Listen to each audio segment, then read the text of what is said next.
My name is Ralph Engelman. Today is October 26th, 2000.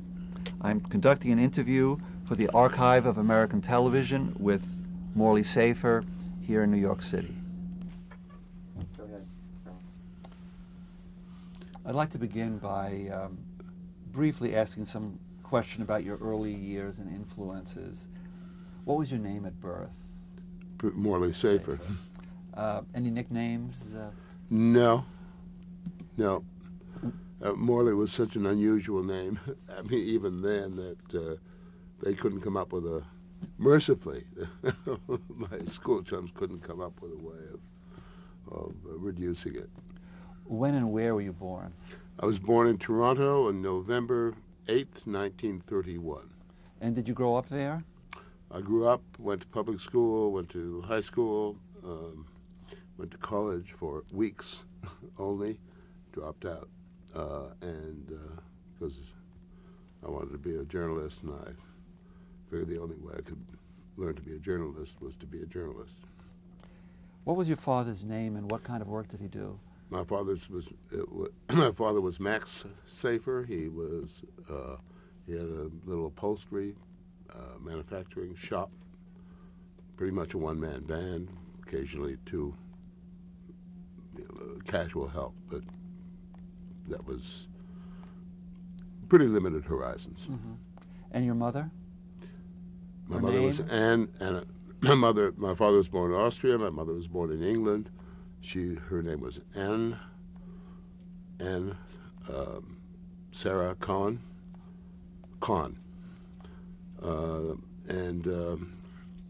She was, as they say, a housewife. A very talented one who went quite late in life, went to work, actually. And did what kind of work? She worked in a hospital. She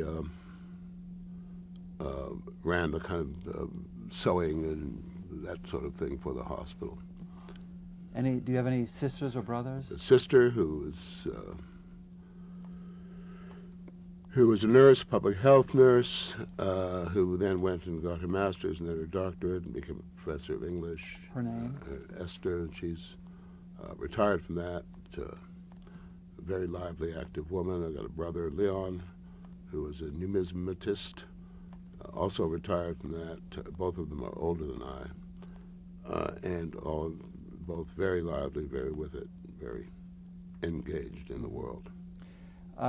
Growing up, any special hobbies and special interests? Painted. I painted or drew or performed art, so to speak, since as early as I can remember. Is that something you continue to do? I gave it up for a long time, and I came back to it about 20 years ago, purely at a couple of shows of little pastiche kind of things. But I still do it, and it gives me great pleasure. And I played a lot of sports when I was a kid, too. Very much involved in football and hockey and baseball and whatever. How clear were you early on about what you wanted to do? How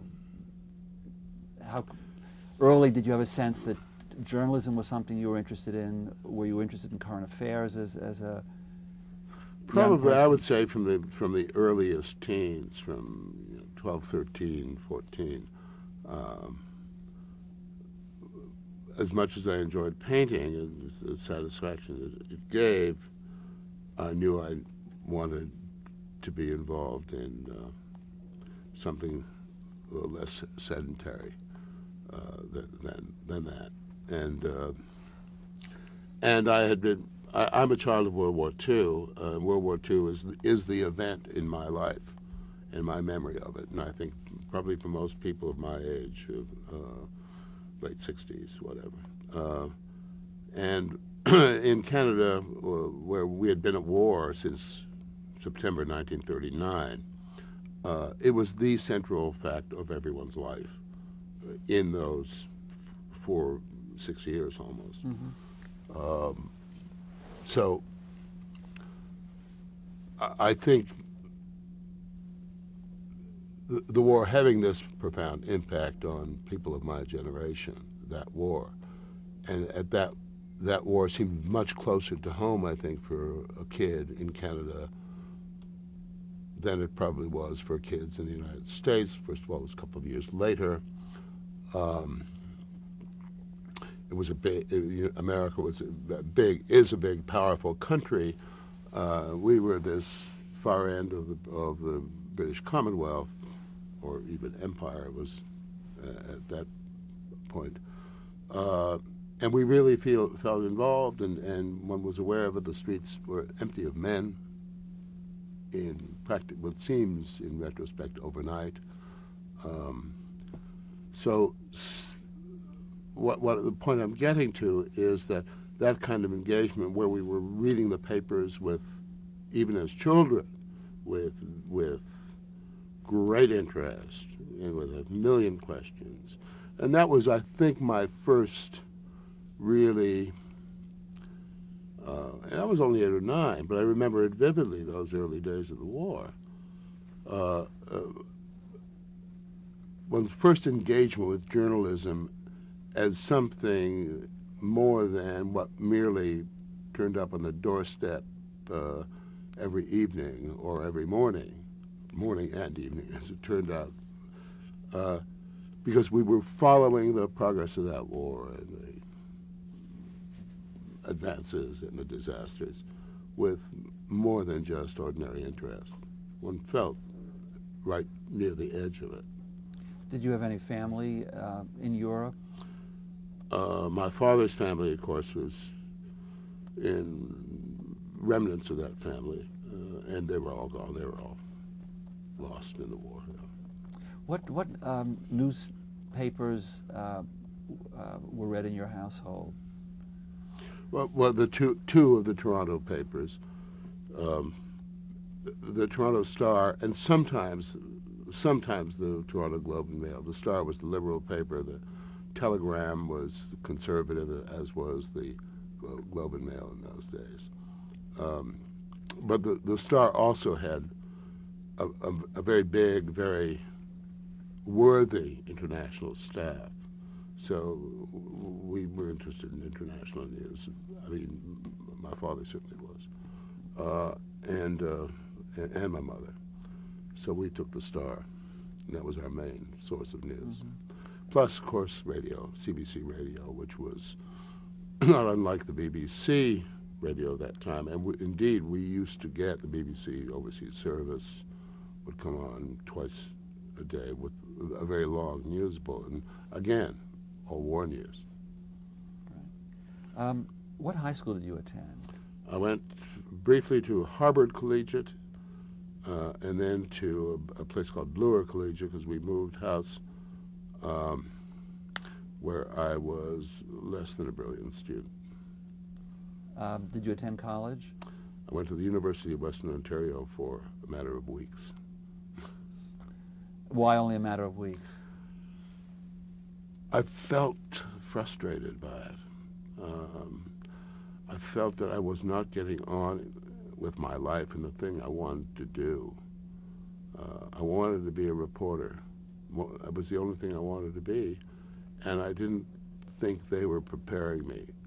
I was wrong, of course. I mean, the truth is, a really interesting general arts degree is probably the best preparation a journalist can have.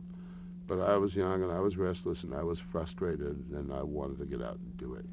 Now, did you want to be a print journalist or a broadcast journalist at that point? Oh, no, print. First of all, there was no television. I really regarded radio as kind of peripheral in those days, even though it was important for one, when I was a little kid.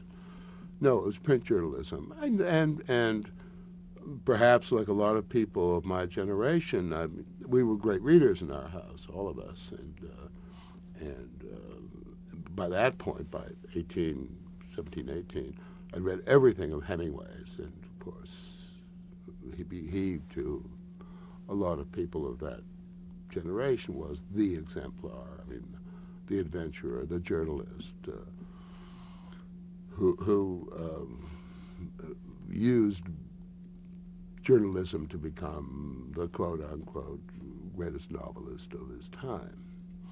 Whether that's true or not in retrospect, I don't know, but it certainly seemed so at the time. And it was interesting. It was a new form of language that he created, certainly for the English speaking novel.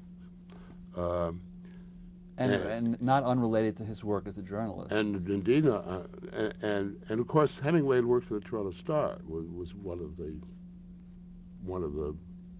Kansas City Star and the Toronto Star, and had made it. So I think a lot of all of these things. Plus, as I said, we were great readers, and we were very much engaged with what was happening in the world. So I think it was a fairly natural thing. Not that my family particularly approved of it, because I think my father probably would have preferred, just for his own sense of security about his children, that I'd gotten a job at the post office or something with some meat and substance to it and pension. So what did you do when you left university? Did you get a job? I wrote letters of application to a lot of small newspapers, large and small, particularly small. And my first job was at a newspaper called the Woodstock Sentinel Review, which, as we described it then, was just a daily paper, just barely a daily. We managed to get it out 5 or 6 days a week. I can't remember, honestly. And the first editor was a man named Alf Berman, who was one of those, nicely disillusioned old country editors. And they hired me at a ridiculously low salary. Do you remember what it was? It was something under $28 a week. 28 sticks in my mind, but I think it was slightly less than. It was probably $25 a week. And Alf Berman said that I think the newspaper was owned by the Thompson organization, which was renowned for its parsimony. I mean, it was unbelievably mean-spirited organization to work for. Roy Thompson's organization. I don't know if that means anything to you. He had a lot of papers in Britain, a lot of papers in the United States too, I think, maybe not at that point, and a whole bunch of newspapers in Canada. And he just worked on the principle that there were more people wanting newspaper jobs than there were newspaper jobs, so he could name his price, so to speak. So how long were you there, and what kind of stories did you work on? Every kind of story. I mean, every kind of story that you can work on in a little newspaper was in a agricultural area, part of the country, dairy farming. So dairy farming was important. And we covered a lot of dairy farming stories, and the usual local news. And I did everything. I did sports. I did culture, if you can imagine. We did railway stories, because the railways were terribly important going through that town in terms of jobs and local economy. City council, town council, county council, crime. And how long were you there? I was there for the best part of a year, and then I went to the London Free Press, which was a big newspaper in London, Ontario. London was a very, very important. It was the sort of Hartford of Canada. All the insurance companies were based there. Very rich city. Again, the center. It was only, I'm guessing, 30 miles away, 35 miles away, but a big city with both morning and, I think we put out 4 or 5 different editions a day, both regional and in terms of morning and evening. paper. It was a kind of a monopoly. It was a city of 100,000, and the paper had a circulation of about 100,000 because it covered a big area outside in this quite rich agricultural and white-collar, curious combination of insurance executives and farmers, rich farmers. And I worked there for a couple of years and did everything, starting. I kind of slightly went backwards when I went to the Free Press because they started me out almost at a cub reporter's job, which was writing obituaries. I did that for, I don't know, a couple of months. And I guess I wrote the obituaries well enough that they took me off obituaries. And did pretty much general reporting for the Free Press. It was interesting job because it was in, I guess, the beginnings of the last gasps of old-fashioned newspaper reporting, where you really did say, "Give me a rewrite." And I did rewrite. I don't know if you know what rewrite is, where you're taking stories in from other reporters, right, and they're just throwing facts at you, and you're putting it into a story as they're dictating. Not necessarily the story. They're just reading off their notes, and you're writing a story as you go, and there's an editor waiting to pull it out of your typewriter at the same time, depending on how close to a deadline you were. And that was a wonderful experience, both phoning stories in that way, but in particular, writing stories that way. It really created an interesting kind of discipline, forced you to focus on the real meat and potatoes of the story. Well, this really relates to my next question, which is, to what extent were there experiences in your early work in print journalism in Canada that influenced your later work in broadcasting, if anything? I can't think of anything in particular. I'm sure there are many things.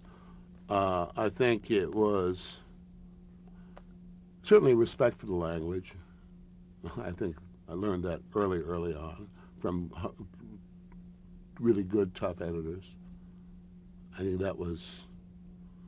that's the one thing. I had good editors. They were all seasoned reporters themselves, very demanding in terms of, as I say, that one respect the language. They're keeping the mush out of the story, using words the way they're meant to be used, and getting to the heart of it very quickly. And it was interesting to the extent that one wanted to do more than straight, and I think you know what I mean when I say straight wire service reporting, a few more flourishes, a little more imagination than that. But you really can't do that until you've done the first. You really can't. I think you need that kind of novitiate experience before you can become even a Monsignor. Mm-hmm. Now, you mentioned earlier about how Hemingway was an inspirational figure, and of course his work in World War I was, writing about World War I was... Spanish Civil War, of course. Right, and Spanish Civil War as well. Were you, let's say, consciously interested in doing foreign Yes. reporting at this Yeah. point? Was that always your dream? Absolutely. Partly just, join journalism and see the world kind of idea at the back of my mind. And then when I was at the Free Press in London, I applied for something called a Commonwealth, I cannot remember the name of it. There was a program for Commonwealth journalists, a kind of a fellowship, and they would bring you over to England. You would work on a series of Fleet Street newspapers. The idea, I suppose, being we'll expose the colonials to this best of journalism, quote unquote, and they'll go back and be better journalists for it. I applied for this, and it was the Kemsley fellowship. Chemistry was a big British newspaper chain at that time, and they'd set this fund up. But it was really for more seasoned reporters than I. I was in my, I don't know, I was 21 or something. And it was for guys who had 5, 10 years experience, give them a break. Something like a Neiman here. So obviously I didn't win one of these fellowships, but they were very encouraging in their response and said they were impressed with the work. You sent in stories, examples of your work. And they said, we can't offer you the fellowship, those places are all taken, but if you can find yourself way to England, we'll get you a job. It was a wonderful bit of encouragement to a young guy who was, I didn't really think I'd win one, but nevertheless there always is disappointment. And they said, so I said, absolutely, and told my bosses at the Free Press, who I can't tell you whether they were reluctant to see me go or pleased, but what they did say, they did say that if I wanted to write pieces for the Free Press while I was working over there, feature pieces, they would welcome them. So I did, and I went and worked for the Oxford Mail in Oxford, which was a wonderful time. Now, what years are we talking about? This has been I'm terrible at this now, 1950 something, 51, 52, 53 perhaps. And it was great fun, really, this colonial boy over in this cathedral of the English-speaking experience, Oxford, and having access to not just those colleges, in terms of interviewing people who professors of some note, but really of all the kind of brains of the time in the English-speaking world who would come through, and it was great fun for me. I found there was a rigidity in the kind of reporting that they wanted in the Oxford Mail, which has, by the way, since turned into a tabloid, I'm told. It was about the stiffest, starchiest paper one can imagine. But I had this other outlet of writing feature pieces for the Free Press, so it was a great outlet. And what kind of features did you do? Oh, things like, I remember the usual kind of thing that you do when your eyes wide open, taking in every sight, sound, and smell. I did pieces on cricket, trying to explain cricket that were quote-unquote funny pieces, or seemed so at the time.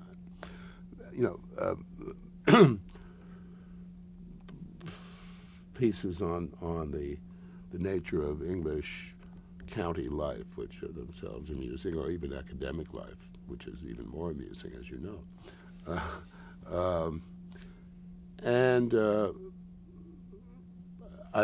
John Masefield, who was the poet laureate, lived just outside of Oxford, and I went and did a couple of pieces with him.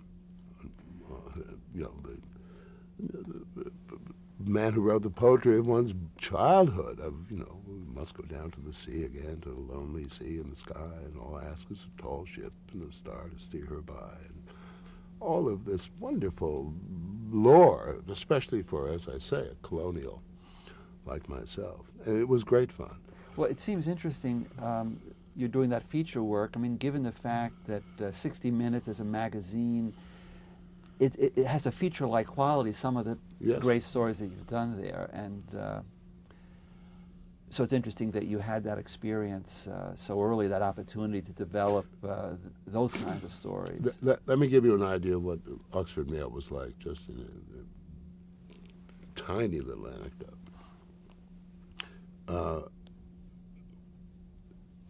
as the new boy, I had to work weekends, but I would get a day off, and it would change from week to week, in the middle of the week. And since I didn't have a fixed address, so to speak, or wasn't really clear, all my mail I would have sent to the Oxford Mail, all my letters from home and stuff. And I remember coming in, it was a Wednesday morning, and it was my day off. And I came into the paper, up into the newsroom, in in a shirt and trousers, no tie. It was my day off. And it was in the summer. I went out into the newsroom.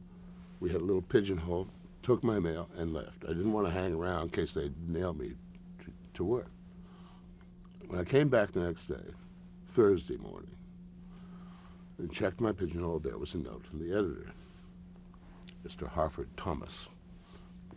And it said, "Dear Mr. Safer, we at the Mail prefer dark clothing, if you get my meaning." He had seen me go by without a tie on. So that was the tone of that paper. And again, terribly rigid. But again, pretty good training in its own way, to work within the parameters that are created. It was very good discipline.